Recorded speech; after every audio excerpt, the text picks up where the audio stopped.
Hi, friends. Welcome to First Place. Welcome to Believe in the Dallas Cowboys. The morning after a thumping, a thwacking of the Philadelphia Eagles. I'm Jeff Cavanaugh from 97 The Freak. And this is Jesse Holley, former Cowboys wide receiver who's going to have to come out of retirement because there's only one team in the NFL that's as good or better than the Dallas Cowboys. And he's beaten them before. Oh, Jesse Holley went 77 yards. It must be a reality show. All right, you got one more slant route that you get down to the 2, or what yard line was it? The 2? One. I got down to the 1. Boy, my college coach would have kicked your ass. He told us if you get to the 1, you could score. And I was like, I could fumble. Yeah. I could fumble if I try. Yeah, that's what it would have been. It would have been a fumble. Cowboys beat the Eagles bad. Yes. They beat them bad. Yeah. Yeah. That was a Pedro Serrano running to first base, looking to the Indians dugout, doing this. You can't say that, though. He's looking to the Guardians dugout, future Guardians. Oh, the Guardians, excuse me. But at that time, yeah. The Wild thing, it was in it. And it was, I mean, it was a nut-dropping, big Kahuna type victory. And you know what I loved about this win the most? Not that you beat the Eagles. That's great. That is fantastic. It's not that you shut the offense out of the end zone for the entire game. That's great. That's fabulous. Nice. Not that Brandon Aubrey scored more points than the Eagles offense scored. That's great, and is the only NFL kicker to ever have two 60 plus 59 plus 59 plus. Yeah, great, fantastic, fabulous. That's nice. I love the fact that Mike McCarthy and company made a statement. To quote the great philosopher Michael Marquez Irvin, don't know if that's really his middle name, but we're going to just roll with it. Just shake your head, yes. Michael Marquez Irvin once said, in addition to saying that we're losing recipes, he also said that you beat a man by attacking his weaknesses, but you break a man by attacking his strengths. And I love the fact that last night, while you could pass on this team all day, every day, that Mike McCarthy, Rico Dowdle, Tony Pollard, and offensive line says, if your strength, your confidence, your big kahunas of your team is that defensive front, we're going to run the football on you. We're going to run the football for a collective of about 140 yards, about 4.4 yards a carry. And when they wanted to run it, they ran it. They got a little cavalier in the third quarter, but then they said, let us get back to what we've been doing. And I think that was the biggest statement to me of the football game, was the Cowboys said, we're going to run at you, we're going to run around you, we're going to run through you. And if it left any doubt that we are a better football team than you going forward, now when you go forward, you already know what we can do to you in the secondary. Your secondary is trash. Darius Slay included. I told you guys all last week that they were toast. And Darius Slay was toast. Roby was toast. Eli Ricks was toast. James Bradbury was toast. Kevin Byard was toast. Reed Blankenship was white toast. They all were toast.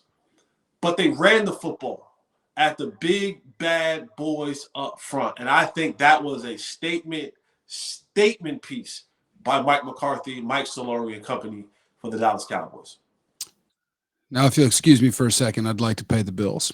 Oh, sorry. I was just so I had that ready to go. I'm sorry. Go ahead, Peter. That was good. No, it was lovely. That was a good piece of broadcasting. Thank you.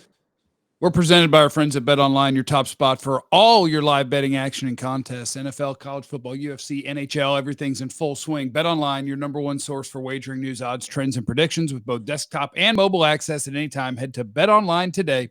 Use our promo code BELIEVE, BLEAV, for your 50% welcome bonus on your first deposit. BetOnline, where the game starts. If you're going to wager on hockey, just be careful with the Stars. I went to a game on Saturday.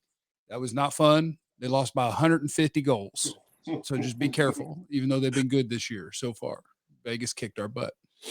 My favorite thing is when you get to celebrate yourself and be like, remember when I told y'all? You told us about the Eagles secondary.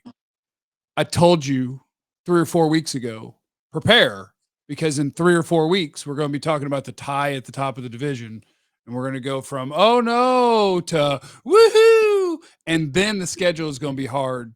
And it's probably going to go back the other way. But currently, we get to sit in the fun zone. And the fun zone is where you get to believe that you. Is that you doing that right there? There you go. There you go. Torn rotator cuffs. That stuff hurts. That stuff hurts. So here's the thing. And people may not want to believe me. I'd like to welcome you to Jeff's football data den.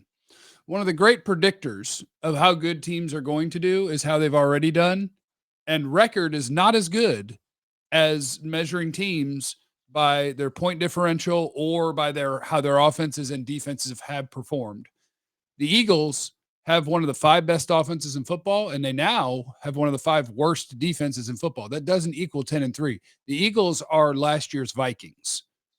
They have won all the close games, and it's like, well, they must have grit and fortitude. Well, if that were true, it would carry over year to year, and it doesn't. They've been lucky this year. And up next on the docket is the team that's been unlucky, who is plus 100 and something point differential and 7-6, because that happens. The 2 biggest outliers based on what their record quote should be and what it is are the Eagles on the lucky side and the Bills on the unlucky side. So in a weird thing here, the 10-2 team you played, they're not as good as the 7-6 Bills that you're about to play. And I know that sounds crazy, but I just want you guys to know that's what Jeff's data den is telling you, is that you're about to play a better team. But I don't say that to discredit the win against Philadelphia, because that's what people are going to want to do now. Yeah. But now you haven't beat a winning team on the road or something. Like, that's what they're going to do now. You don't worry about that. You just smile and you say, yeah, it's fun. Okay, all right.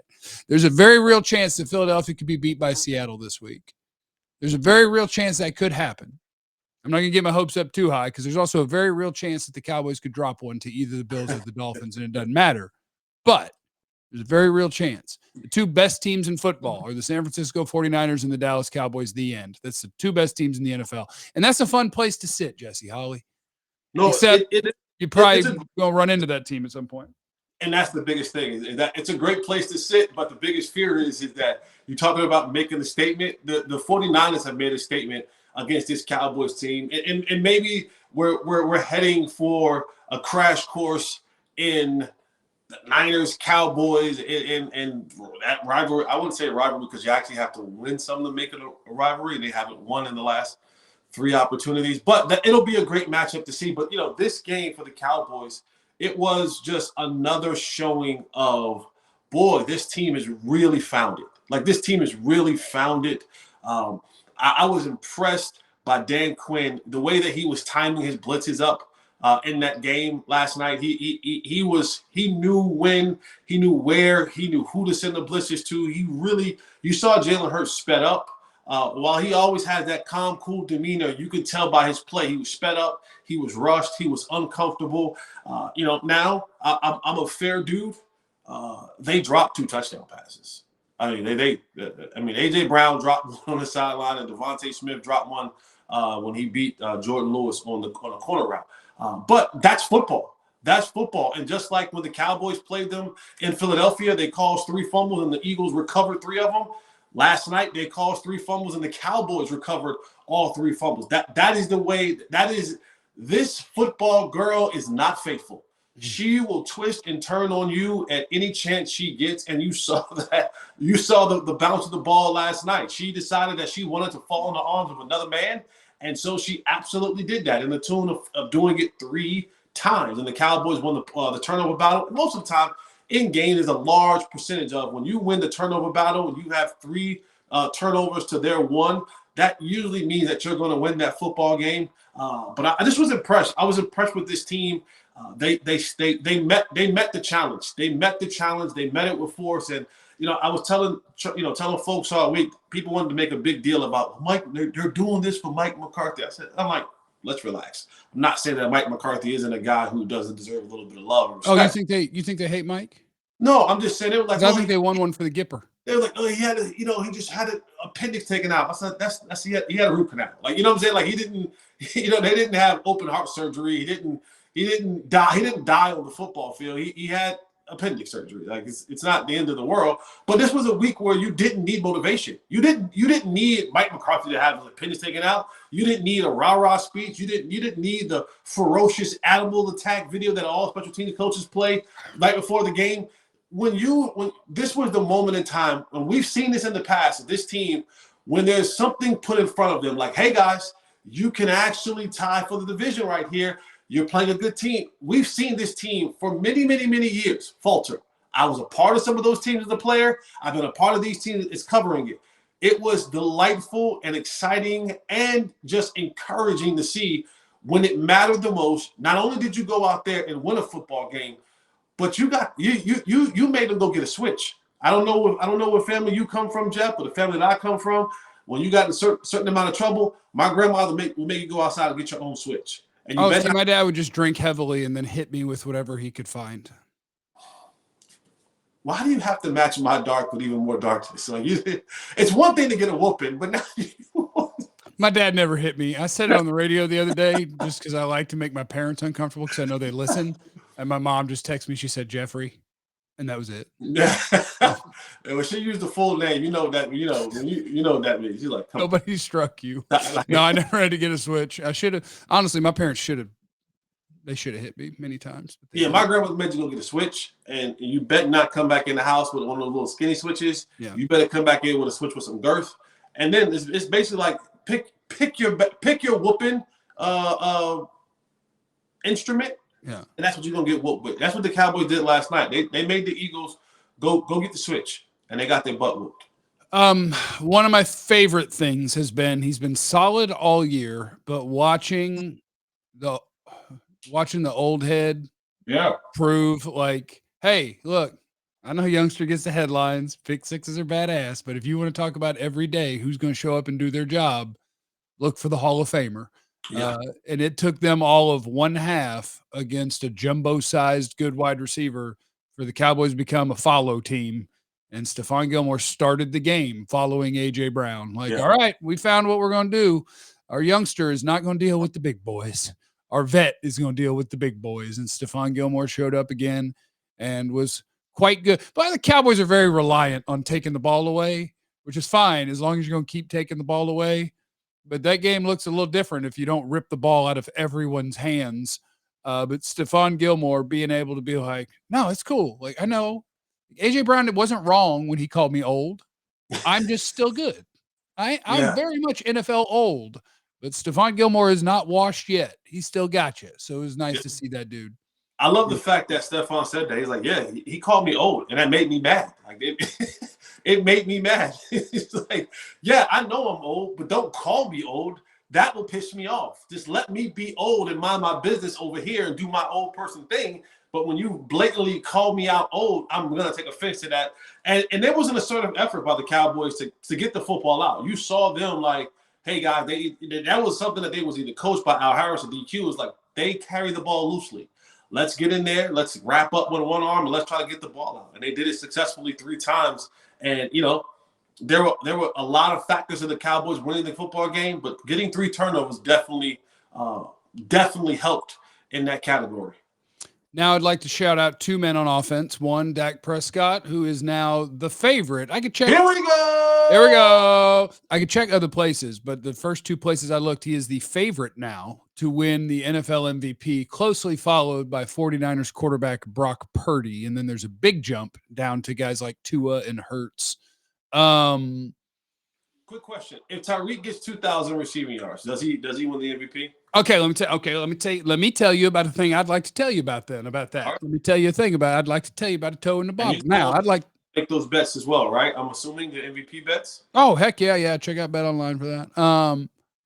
I would do it knowing I would vote for Tyreek Hill. I think this is a good year to vote for a non-quarterback, even though I would know that I'm lying, because it is still called most valuable player. And if that is the case, you have to vote for a quarterback because they're more valuable at the end.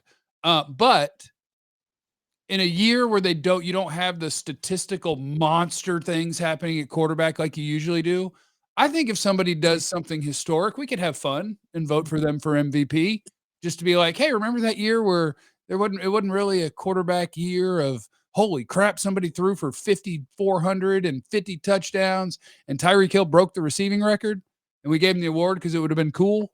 Like I would do that vote, but I can't say that because we're on Believe in the Dallas Cowboys, and we should say Dak is the MVP. But yeah, I think if you go for like Tyreek might end the year with 2,100 yards. He might. I'd see what he did yesterday, but he was on pace to break it in 16 games to break Calvin Johnson's single season receiving record, much less than 17. So yeah, I would do it, but the league won't because it is the most valuable player, which is the quarterback. Except maybe in San Francisco, where he's probably going to win, because I think they're going to win out. Brock Purdy's probably going to win the league MVP, I think. And he's the one place where I would kind of look at it sideways. Like, are you the MVP? Because all I had to do was take away your left tackle and one receiver. Y'all sucked for a minute. But then you got them back, and you guys were perfect again. And I saw Jimmy G be really good in your spot. And so the answer is I don't know anything about anything is the answer. Give it to Dak. I wouldn't be mad. I wouldn't be mad at Dak if he won the MVP. And I'm with you. I wouldn't be mad as well as my heart is always in love with the receiver position. I would love to see a receiver kind of win that award. And it'd be pretty cool to see a receiver get 2,000 yards in a season. And that's one of those records that, well, maybe I would say it'd be hard to break. But the way this passing league is going around, it may get broke 2 or 3 more times in the next 10 years. So who knows? But we'll see. We'll see.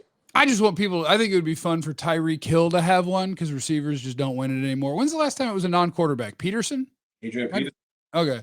I think Tyreek should have it because over the last 2 or 3 years, like I think, and I would like to apologize right now to both Randy Moss and Jerry Rice. Uh-oh. I think Tyreek Hill is the most uncoverable dude in the history of the league. Like over the last 2 or 3 years, it is just the dumbest thing. If you think one guy has a chance, that one guy is dead. He's dead. It's just a matter of am I running that way or am I running that way? And either way, you will not be standing next to me, and you better have a help in a lot of different places. I don't know, man. Listen, I get it. Jerry's the GOAT for his longevity and what he's able to do, but Randy was unguardable, man. like Oh, okay, so you're gonna go out of your way to hate on Jerry Rice. See, I was just saying that Tyreek is one of them. That's all. And now you're hating on Jerry Rice, the greatest. I love Randy Moss. Randy Moss made me fall in, like Peter Warrick and Randy Moss are the two that made me fall in love with the receiver position. And Randy was just, I mean, when you saw him do this.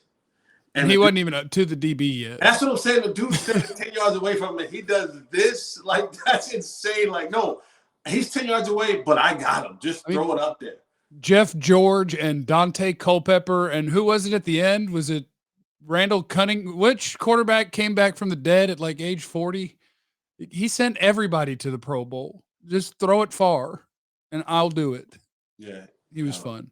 Yeah, I remember Randy when he was being triple covered against the Jets, and he like catches the ball, like he throws his hands up. Tom Brady throws him a post route. There's 3 dudes standing there, and he catches it with one hand, and he never brings it back down. He just runs into the end zone with the ball like that. But Tyreek, his speed is just unfair. It's cartoonish.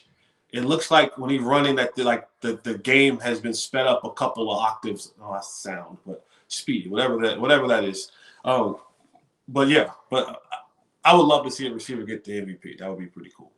I also want to shout out Jake Ferguson, just because Jake Ferguson is turning into like one of those dudes that's part of the heartbeat.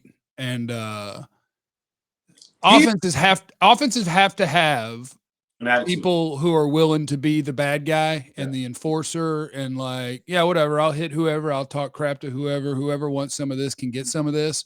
And I don't know. I guess I didn't see it coming. That it was going to be Jake Ferguson. Like Luke Schoonmaker will forever be a pick that is not going to matter because Jake Ferguson has taken that tight end spot and said, no, not only am I our starting tight end, I'm going to be one of our top 2 or 3 receivers for the next however many years.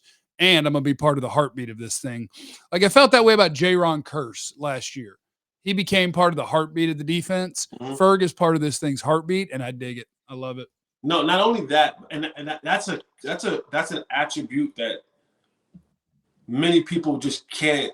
They can't wear that crown, right? Like, yeah, yeah, we see Dak and he does a little kind of thing every once in a while, but Dak's not the attitude of the team. You know what I'm saying? And CD, he'll do the kind of that thing, but he's not the attitude. Like you feel you like the it's tangible. It's something when you see Ferg get in his bag, you can feel that energy. It's aggressive.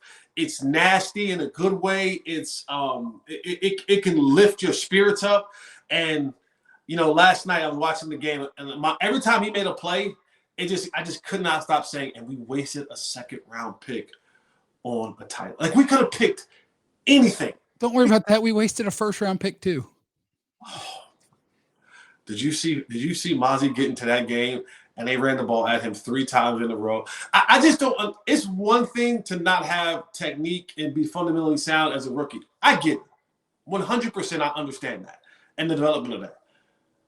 But how do you consistently, and you are the closest person to the football outside of the center himself. Set hut. And you're still late off the football. I'm like, son, I don't care if you can lift the house. If the ball is snapped and you're a second before you move, you're going to lose. You're going to lose. There isn't an offensive guard, center, whoever has to block you that when they see you, they're like, oh, God, thank you. The one thing I have to worry about him is beating me to the punch. Like, never, ever. And I don't understand. I do not understand.